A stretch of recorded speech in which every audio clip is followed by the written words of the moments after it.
will look at my notes every so often. I'm awfully happy to be here today to meet you. I very, very much appreciated the lovely little birthday cards that were made and sent to me on my 100th birthday. They meant a lot to me, and I have read them many, many times. And so I feel like I really probably know part of it. Everybody just sent me a birthday card. Raise your hand. Oh, thank you, thank you, thank you. This is wonderful. Thank you. I never knew that. And in looking at the cards, thank you. You can lift your hand. Class. Yes. Okay.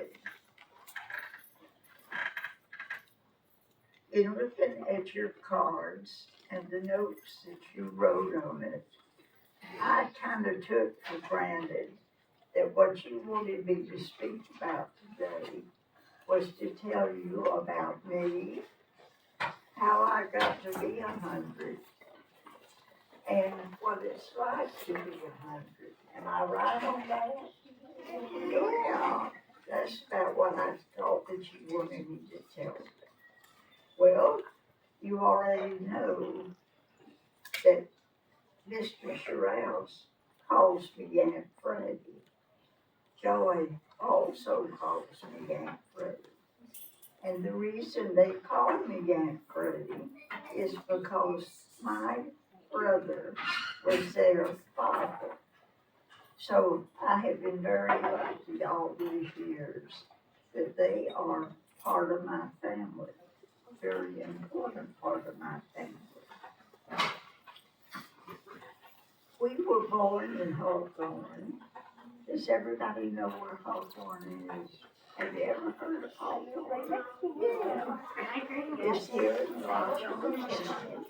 It's a very small little town, but a very nice little town. And believe it or not, back when you were children your size, Hawthorne was a very important part of Alachua County. We were where people came in to do their shopping. They came in to buy their groceries, and they would come in, some of them with a horse and buggy. Back in those days, there was a special spot for the horse and buggies to be parked. And then the automobiles came along, and there went Hawthorne's importance, because people could then come to Gainesville. And so Hawthorne got smaller, Gainesville got larger, and here we are. I was born in the same house in which my mother was born. And she was born back in 1888. But the house is still there. It looks pitiful at this point. But it was a nice home to us for many, many years. It was the standard how houses were built at that time, with the main part of the house being kind of a square, and then you had the kitchen and dining room that went back from it. And the reason they were built that way, if the kitchen caught on fire, then maybe the house could be saved. And it made sense back in those days. After all, they didn't have a fire department to come rushing out if you had an emergency. But I am called Aunt Freddie by Joey and George, as I know them. But I was called Mama Freddie by most of the people that know me personally. Now this started because this daughter got confused when two grandmothers would show up, and I called them Mama, and all of a sudden she was calling me Mama, and it got confusing. confusing on which mama are you talking about. So she named them. Mama Dobson was her father's mother. Mama House was my mother because she couldn't say Shiraz. That was too much for one little girl to say. I can say it now. I did Mama Freddie. So as the time has gone on, I am Mama Freddie to a lot of people. After all, I had 4 children of my own. I now have 10 grandchildren. Remind me office. And I have 13 great-grandchildren. So when we get together, it looks about like this room does, with that many people in it.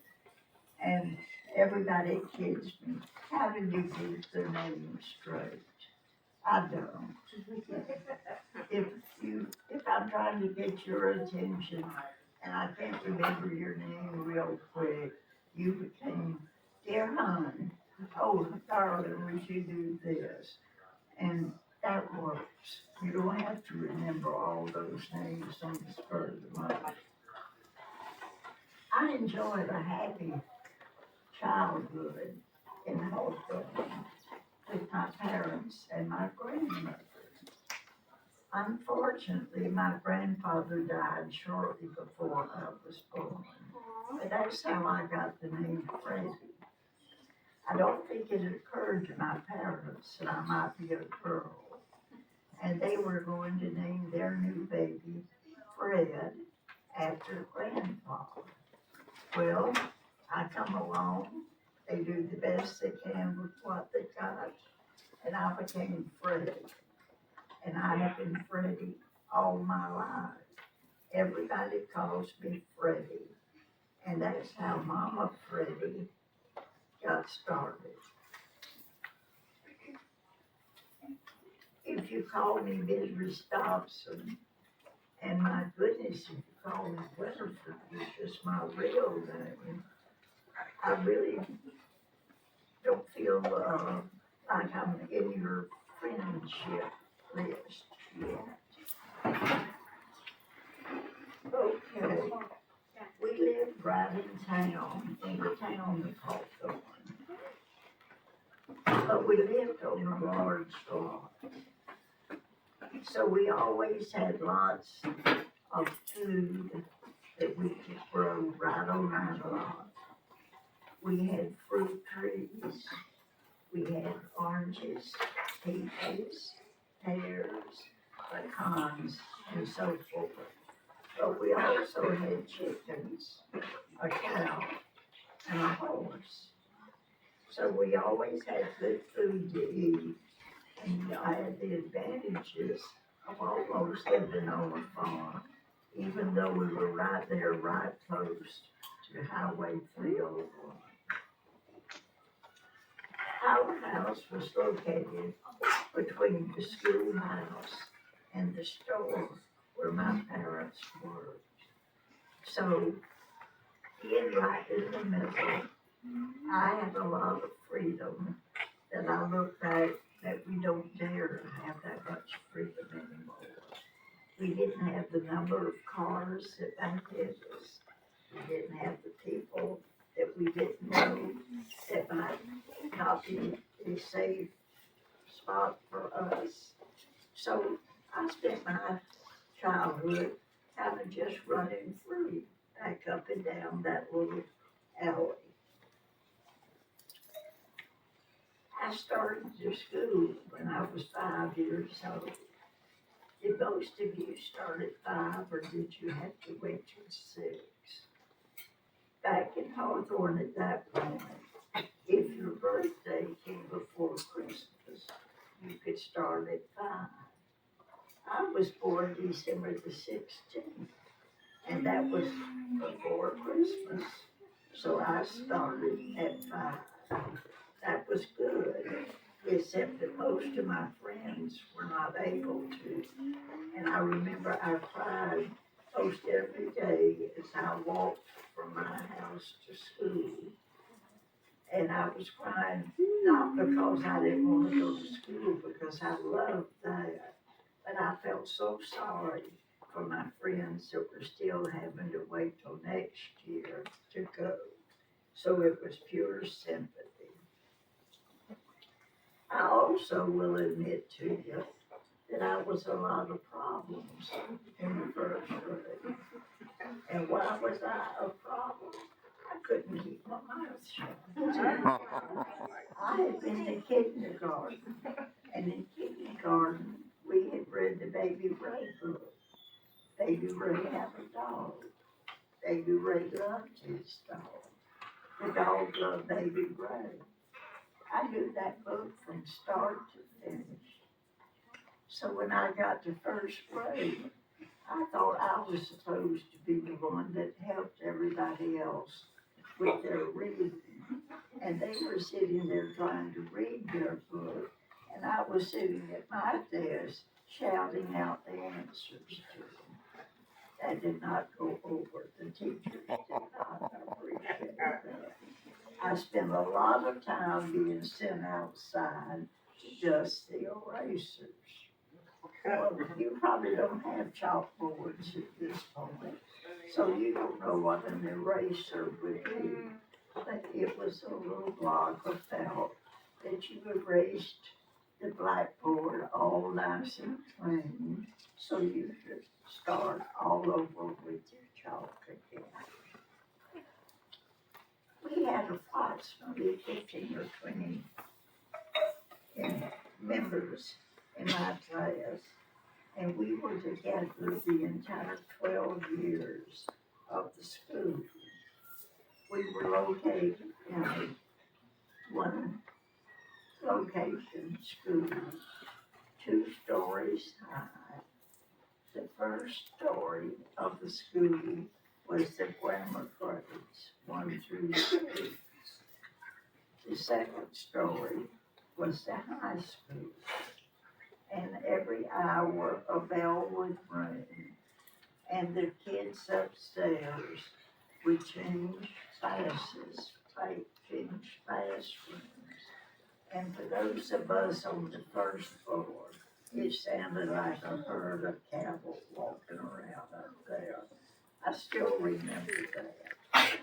I still remember how I loved to get to school early, because the sweet little German fella that was our janitor would ring the big bell. And if I got there early and I had been nice to Casper, he would let me pull the rope that rang that bell. Now that took me up off the floor every time the bell went to the high point. But that was okay, because I would jump and come back down. And I look forward to that. That was just a highlight. We did not have a gymnasium, but we played ball out on a clay court. And those ball games were so important to us. We did not have a lunchroom until my very latest senior years. We carried our lunch to school in little paper bags. But that wasn't all bad, because we would get together and exchange. Okay, I'll give you my peanut butter sandwich. You'll let me have that ham sandwich. And you know, that worked great. You never knew what you were going to end up having for lunch, because sometimes it came out of somebody else's lunch bag.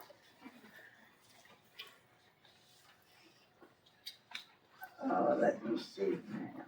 I did graduate in 1942. World War II had begun, and that changed many things, including my plans to go to college and become a nurse. That's what I always planned to do. But because of the war years and the changes that took place, I ended up going out to El Paso, Texas, and I lived there with an aunt and uncle for a year or two.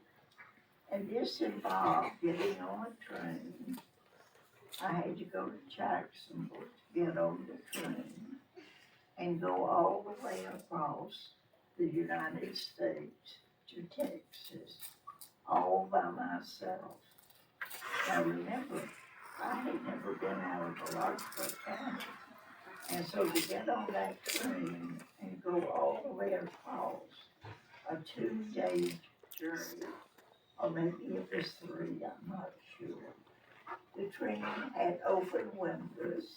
It did not have air conditioning like the trains do now.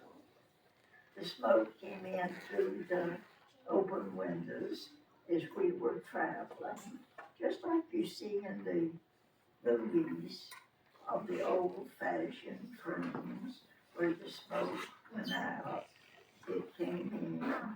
When I arrived in Texas, you couldn't tell what color my dress was. It was true smoky gray all the way through.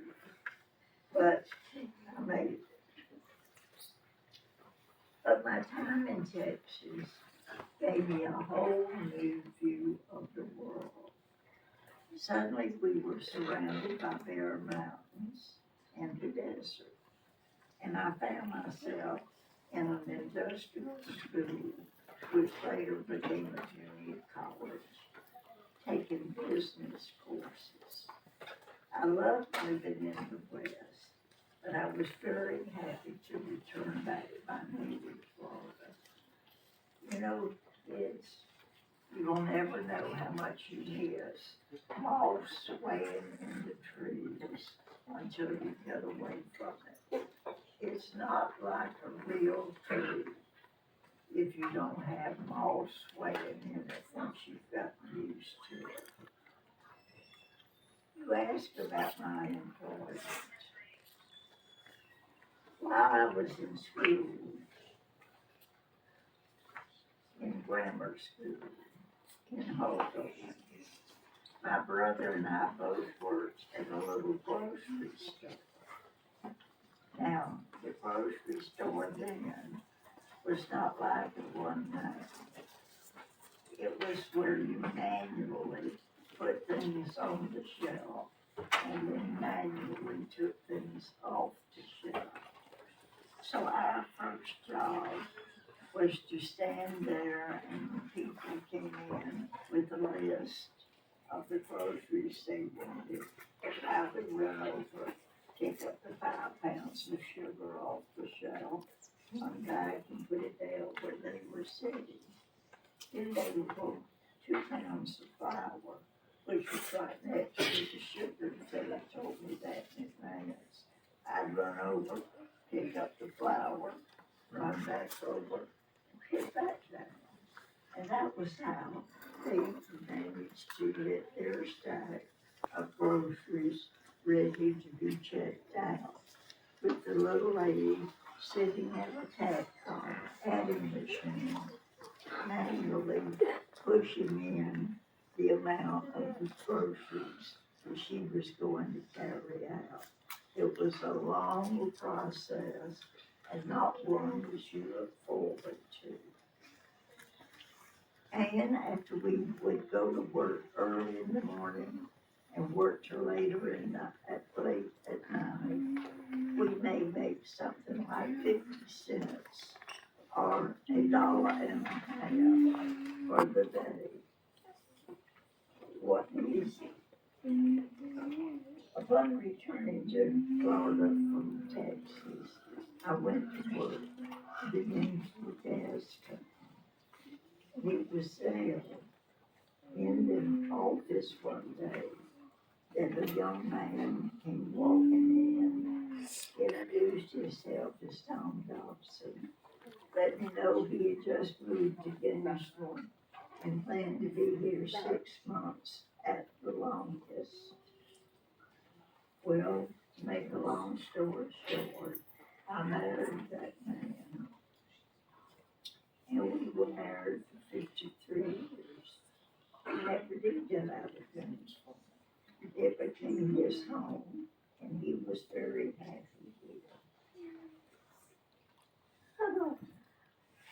I don't know whether you'd be interested to know about my first date with him.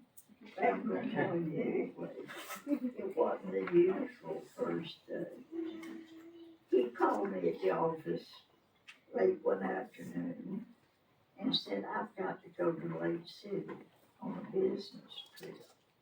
I will be carrying another couple from the Chestnut office place with me. Would you like to ride over with us? Well, that was a free supper. I didn't have anything else to do. And I said, sure, I'd like that. So we go to Lake City, which was 50 miles away, just like it is now. But in those days, it was only a 2-lane road. You didn't have the interstate like you have now. We went, we had a nice meeting. For him, business-wise, we had a nice fried chicken supper. And we started back to Dennisville. All of a sudden, his car started acting up.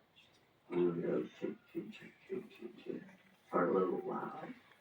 Well, it ended up that the older couple, who were probably 40 at the time, 45 maybe, and I, who was 19 at the time, would jump out and we would push that car down the hill and as far up the next hill as we could get. No other car came by. Nobody showed up to offer help. We ended up pushing that car almost all the way. Well, we got it all the way back to Gainesville. Now, we didn't have to push it every inch of the way, but that was a lot of pushing. And the 53 years we were married, he would always kid me about the fact, well, I married you because you pushed the car better. So, people, that was my claim to fame.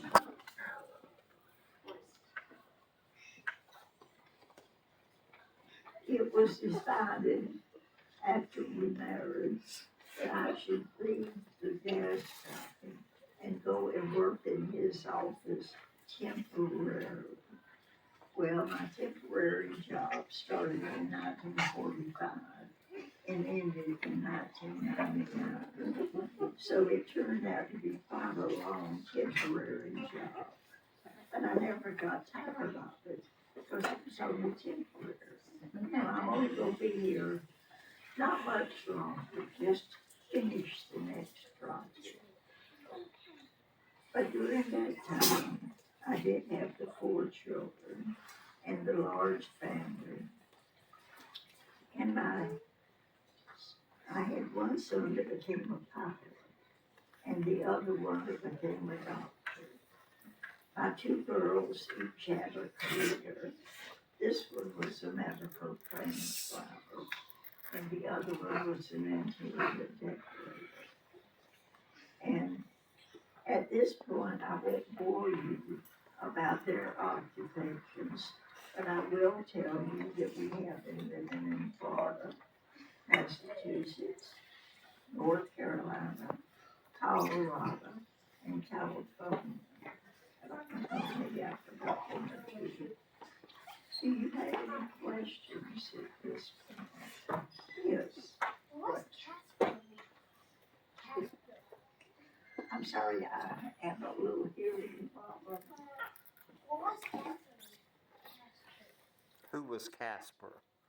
Who was Casper? Casper was a janitor at our school. And he came over from Germany. Very little.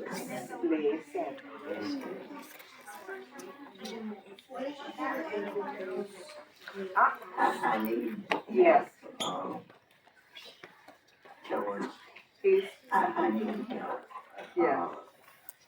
Somebody to listen to the question and repeat it to her. Miss Leonard, could you Can you tell? repeat the questions for her?